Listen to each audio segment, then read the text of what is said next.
this.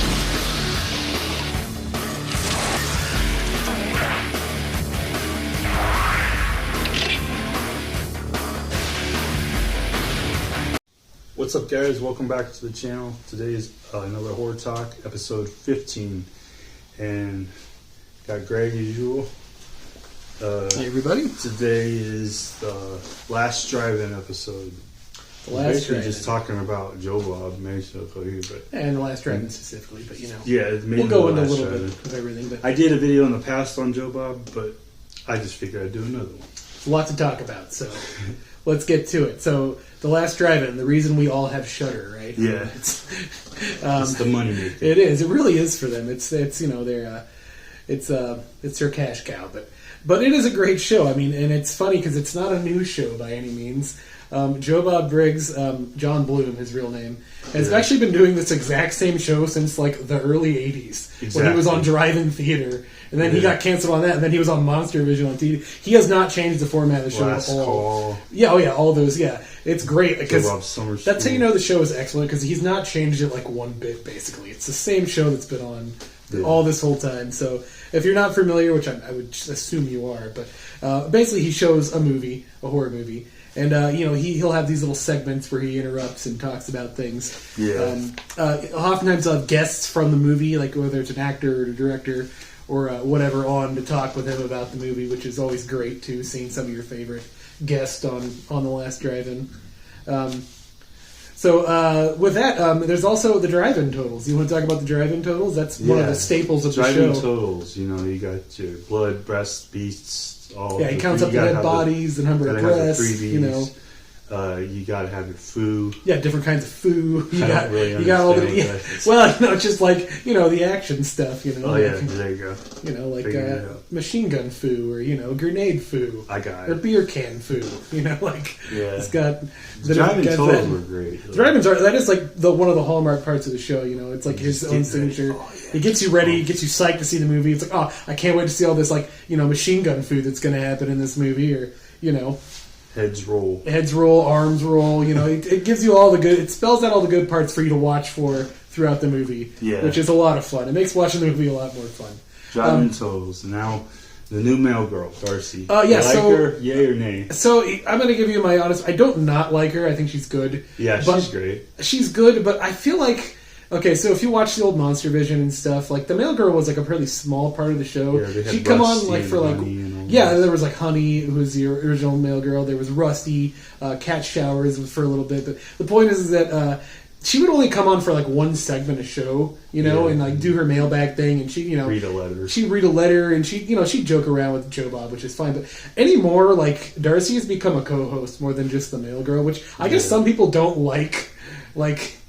I get it, I guess, but I don't know. She doesn't bother me. I think she's a good male girl. She likes the movies. She's very much a fan of these movies and stuff. You can tell. Yeah, she does her thing. But it's some people really don't are kind of sick of her, and they say she's ruining the show. But, I don't know.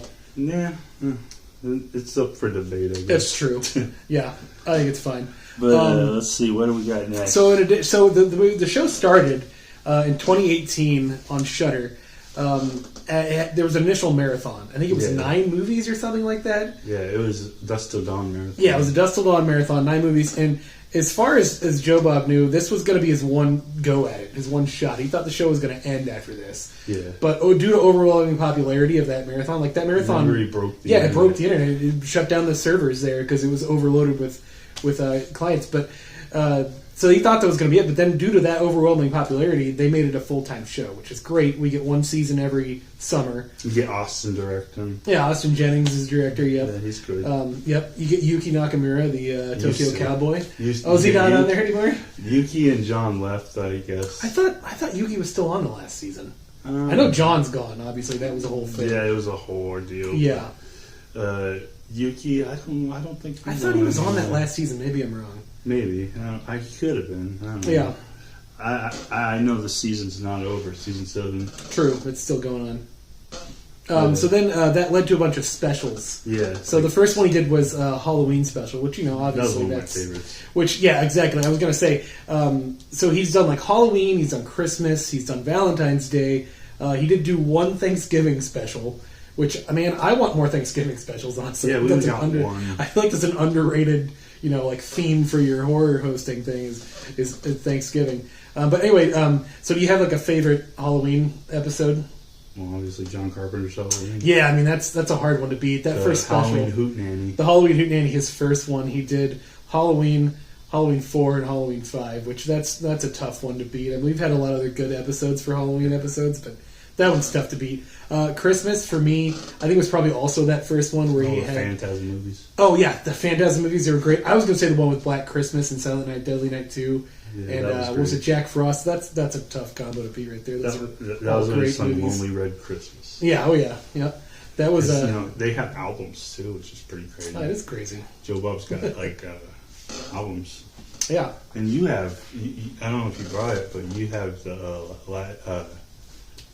his book or whatever. I do. I didn't because I figured we're doing Just Last Drive-In and not Joe Bob. Yeah. So John Bloom, he was a journalist. If you didn't know, he was a journalist before he was a drive-in movie host.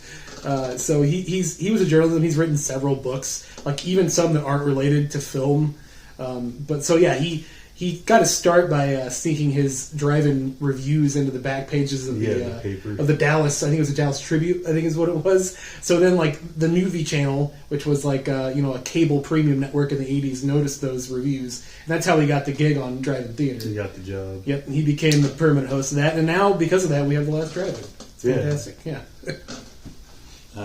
But my favorite holiday special would be the Halloween, definitely. I mean, the Halloween ones are obviously it's hard to beat the Halloween episodes. They're always really good. I do like that he does a Valentine's one because it may not be the most that's not what you don't think of horror movies when you think of Valentine's Day, I guess. But I mean, I think he showed some really fun movies. He showed Frankenhooker one time, Tammy and the T-Rex with the uncut version with all the gore in it, which is great. Yeah, that's great. I mean, it's good stuff. It's always more fun watching the movie when Joe Bob's watching it. I mean, yeah, because you learn something. Yeah, definitely. I mean, yeah. I mean, if I have the option to watch a movie with Joe Bob hosting it and not, I'm always going to choose to watch it with Joe Bob. Yeah. I like the Trauma Night when they had It's always fun when he has a trauma movie on there. Yeah. Man, Toxic Avenger was a good one. That was awesome. That was the horror movie comfort food night. We all love Toxic Avenger. It was so great you showed that movie. That was probably the highlight because I did not see that one coming. Me either. That was excellent. Yeah, that was And that's another fun thing is he doesn't tell you what movie he's going to show before. Yeah, you just have to find out. He never tells it, which is awesome. You just have to find out when you watch it live. And I love that there's always a bunch of speculation, before what's he going to show this week? That's part of the fun of anticipating, the live stream coming up. Yeah. So speaking of that, you have a favorite episode or movie he's shown? Well, I like there's a bunch of episodes. Well, yeah, obviously there's a lot of good movies he's shown. It's tough. My top 5 though, I guess I could do my top 5. Halloween, Toxic Avenger. Day of the Dead. It's like I said, there's so many. I mean, there's so many good movies he's shown. Deep Red and stuff, and then my last one, Troma's War. Troma's War is great. Yeah, that was great. So yeah, I mean, one of the cool things I think about the show is that I've watched a lot of horror movies, obviously, but there's a bunch I still haven't seen. And what's cool is that he I love when he shows a movie I've never heard of even.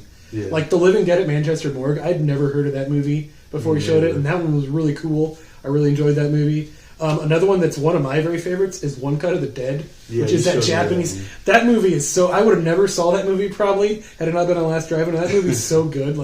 It's keep rolling. Yeah, you got to keep. And I love his spiel about just anyone can be a filmmaker because it's true. Yeah. Anymore, the budget isn't a limitation. But it's. I mean, of my favorite movies, man, it's hard to beat that original Marathon. He showed so many good movies in that original Marathon. It was hard. He showed Pieces. He showed Hellraiser, Sleepaway Camp, Rabid, which I love. David Cronenberg's Rabid. That movie's awesome. There's so many. Yeah. There was even what was that one? It was I don't know. I can't remember. Pieces. Yeah, Pieces, excellent. I mean, yeah, so many good movies that I may not have bothered or known to watch if it wasn't for The Last Drive-In. Oh yeah, Legend of Boggy Creek. Oh yeah, Legend of Boggy That's Creek what is it on there. Yeah, that original marathon's hard to beat, man. There's so many good movies. And you have a fun story about that if you want to share it. You fished. Oh yeah, speaking of Legend of Boggy Creek, we went close to it when I went fishing this spring. We went through Texarkana, and I wasn't driving. It wasn't my truck, so I couldn't choose where to drive. It was out of the way, but we were not that far from the Monster Mart in Fuke, Arkansas. Which I was just telling my coworker today. I'm like, man, if I go back down there, I might have to go stop at the Monster Mart just to check it out. Yeah, just to go check it out. And let's see what else we got here. All right, what's your favorite episodes? How about a movie you want him to show? I mean, I know I've got a few that I would love to see on the last drive-in. Frostbite or Wrath of the Wendigo. There you go. That's a good one. Yep. It's on Blu-ray, so. Yeah, I mean, yeah, because Shudder's got to get the rights to it, you know?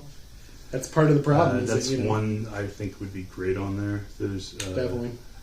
I heard about this movie called The Sadness. It's newer, but it's an Asian film, I guess. I've never heard of that one. Film, something like that. I'd be for it.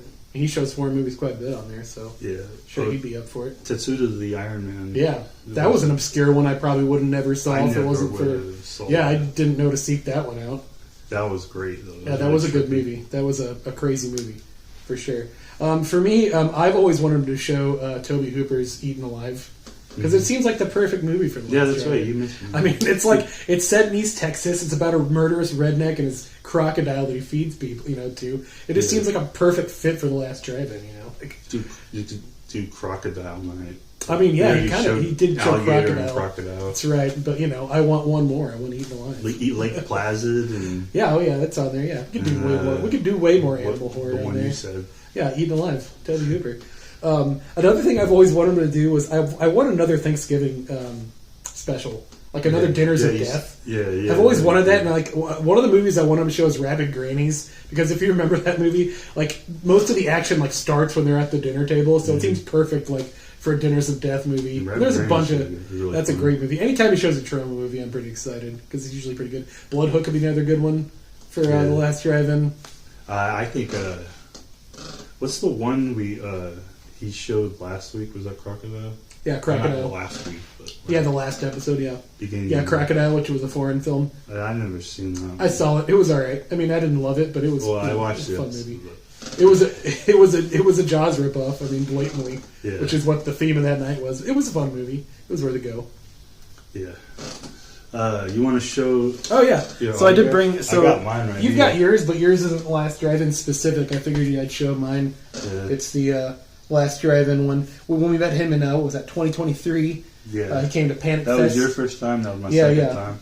And so I got his autograph, and I also got Darcy's, aka Dinah Prince. And so I was wearing, at the time, my Silver Shamrock shirt, because, it's notorious that Joe Bob hates Halloween 3, and he will never show it, he says. And so my autograph here from Dinah Prince says, "We will see Halloween 3." That's which, great. Mine's not personalized, it just says... Yeah. Well, it is personalized, it just doesn't have it. And it says, "To Justin, a driving kind of guy, Joe Bob Briggs." I even got a Joe Bob action figure back here, but it's Monster Vision. Yeah. But, that's awesome, man. So, here's hoping to many more episodes of The Last Drive-In. Yeah, I feel like he's going to do it until he's 90. Let's hope so. Let's hope so. Let's hope so, man. I'm always... I mean, like I said, it always makes watching the movie more fun, Yeah, and it's very educational. That too, yeah. You learn things, and it's just a lot of fun. I mean, I love watching, leading up to the live streams, and just wondering what movies he's going to show. And I love how people for the week in advance are "Oh, what's he going to show? What's he going to show?" Yeah, it's so fun. We're the mutants. We are the mutants. We are driving mutants. We will boogie till we puke. That's right. The driving will never die. Yeah.